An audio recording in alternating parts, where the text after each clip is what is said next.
साथ सुहेल खान। शुरुआत करेंगे शायराना सियासत के साथ। किसानों को लेकर अब सियासत में कुछ शायराना अंदाज नजर आ रहा है।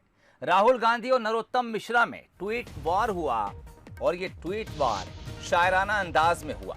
राहुल गांधी ने एक ट्वीट किया और उस पर नरोत्तम मिश्रा ने पलटवार किया है। नरोत्तम मिश्रा ने अपने ट्वीट में लिखा है कि किसानों के नाम पर राजनीति आजमाना कांग्रेस का ये घिसा पिटा तरीका है पुराना। इससे पहले राहुल गांधी ने ट्वीट में लिखा था, अन्नदाता का बारिश से नाता पुराना, न डरते न करते मौसम का बहाना, असंभव है किसानों को पीछे हटाना, तीनों कानूनों को पड़ेगा लौटाना। और इस ट्वीट के बाद गृह मंत्री नरोत्तम मिश्रा ने भी ट्वीट किया है। जिस शायराना अंदाज और तुकबंदी में राहुल गांधी ने अपना ट्वीट किया, उसी तुकबंदी में नरोत्तम मिश्रा गृह मंत्री मध्य प्रदेश के जवाब देते नजर आए हैं।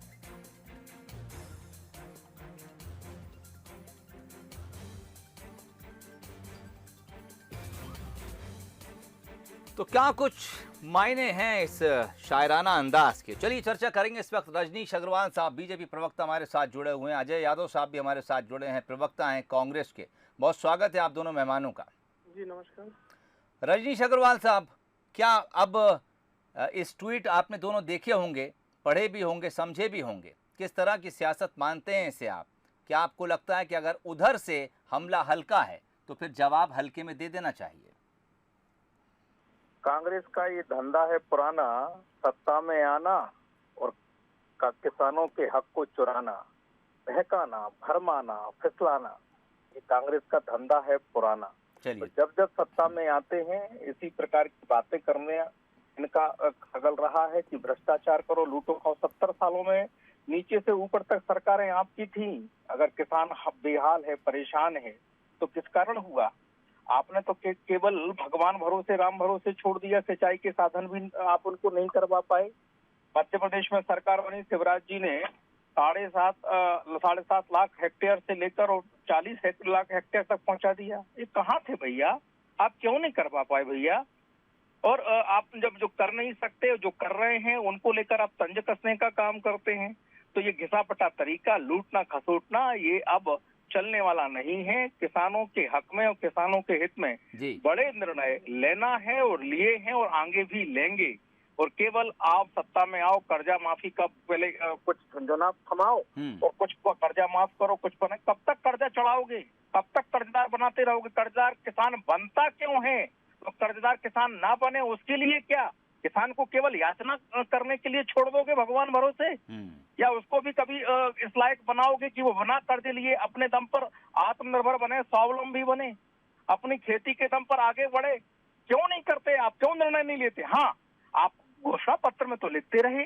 जिन कानूनों का, 3 कानूनों का जिक्र है, 2 कानूनों के बारे में कमलनाथ जी ने ऑन रिकॉर्ड किसी माई के लाल में दम हो तो सिद्ध करे कि नहीं कहा उन्होंने। ऑन रिकॉर्ड कमलनाथ जी ने 2 कानूनों का समर्थन किया। विपक्ष में आ गए, भूल गए, भाषा बदल गई, बहकाना, भरमाना और सत्ता में आके लूट कर चले जाना। ठीक, यही इनकी फितरत है, यही इनका फसाना। ठीक। अजय यादव साहब, आपने सुना होगा रजनीश अग्रवाल साहब ने भी तुकबंदी में ही जवाब दिया है। क्या कुछ जवाब आपके पास? देखिए सुहेल जी, इस तरह के कुतर्कों से सच्चाई नहीं बदल जाएगी। जब हमारी केंद्र में सरकार थी, मनमोहन सिंह जी ने 72,000 करोड़ का कर्जा माफ किया था। मध्य प्रदेश में हमारी सरकार थी, 27 लाख किसानों का कर्जा माफ किया था। और वो कर्जा था जो 15 सालों में भाजपा की सरकार में खड़ा हुआ था, जो आज किसानों की दुर्दशा के लिए प्रलाप कर रहे हैं और झूठ बोल रहे हैं। ये आपकी सरकार में प्रदेश के 50 लाख किसान कर्जदार हुए थे। और आपकी सरकार ने 2008 में वादा किया था मध्य प्रदेश में 50,000 तक का कर्जा माफ करने का, वादे से मुकर गए। मोदी जी ने वादा किया था कि पहला कर्तव्य होगा किसानों का कर्जा माफ करना। 7 साल से सरकार में, बताइए क्यों नहीं किया? और 3 कृषि कानूनों में जनता की आंखों में आप धूल नहीं झोंक सकते हैं। अब देश की जनता समझ चुकी है, किसान समझ चुके हैं। केवल किसानों की अगली पीढ़ियों को गुलाम करने के लिए उनके हकों को 2-3 बड़े उद्योगपतियों के पास गिरवी करने के लिए कानून बनाए गए हैं। जब देश का किसान नहीं चाहता इस कानून को, तो आप जबरदस्ती क्यों थोप रहे हैं? 10 लाख किसान पिछले 6 महीने से आंदोलन कर रहे हैं। लोकतंत्र में इससे बड़ा अपमान नहीं हो सकता है। ये निरंकुश तानाशाही का परिचय दे रही है आपकी सरकार। हमारी भी सरकार थी, 425 सांसद थे राजीव जी के, महेंद्र सिंह टिकैत आंदोलन पे बैठे, 2 दिन में हमारी सरकार ने उनकी मांगे मान ली। आप 325 सांसदों का दंभ भर रहे हैं, अहंकार दिखा रहे हैं, किसानों को कुचलने की कोशिश कर रहे हैं। देश का किसान उखाड़ फेंकेगा, आपकी ये तमाम कविताएं रखी रह जाएंगी। आप देखिएगा, जनता के बीच में जाइएगा, सब समझ में आ जाएगा। चलिए साहब, बहुत बहुत शुक्रिया तमाम बातचीत के लिए। 1989 में किसान आंदोलन का जिक्र अजय सिंह ने किया। उन्होंने कहा कि जब बड़े टिकैत साहब जब बैठे थे दिल्ली में धरने के लिए, उसके बाद कांग्रेस ने उनकी तमाम बातों को गंभीरता से माना था। लेकिन बीजेपी इस वक्त जो किसान आंदोलनरत हैं उनको लेकर कोई गंभीरता नहीं दिखा रही, उनकी मांगों पर सुनवाई नहीं हो रही। बहरहाल देखना है अब सियासत कहां तक पहुंचती है। फिलहाल तो राहुल गांधी के शायराना ट्वीट पर गृह मंत्री नरोत्तम मिश्रा ने शायराना तरीके से ही जवाब दे दिया है।